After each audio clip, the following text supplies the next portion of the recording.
A Russian politician who wanted peace in Ukraine presented documents to register for the Russian 2024 presidential elections on Wednesday.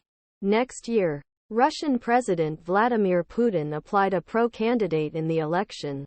Yekaterina Duntsova, who called for peace in Ukraine, presented documents to Central Election Commission of the Central Election Commission on Wednesday to register for country's 2024 presidential elections.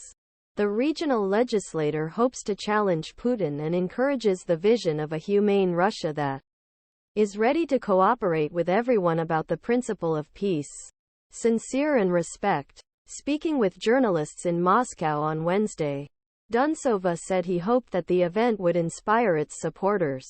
If an independent candidate is accepted as a candidate, the former journalist will have to collect 300,000 support signatures from at least 40 Russian regions.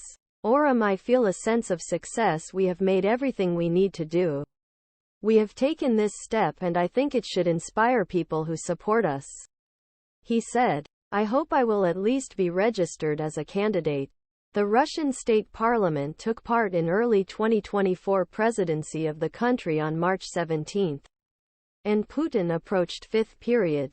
Putin's strict control on Russia's political system in power for 24 years enabled him to be re-elected in March. The leading critics who could challenge him live either in prison or abroad, and most independent media were banned. Speaking to Associated Press in an previous interview, Duntsova said Kremlin was afraid of previously targeting opposition activists and protesters.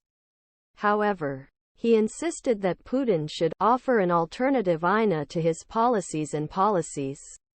If authority was elected, first presidential decree said that Russia would require release of political prisoners, without giving a name. Duntsova took its first steps to the status of candidate on Sunday, when the Russian election law was approved by 500 supporters.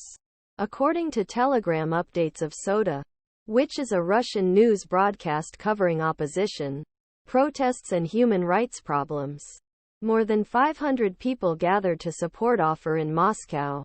Although meeting briefly went out and initially refused to allow the security guards to enter building, he finally proceeded without blocking.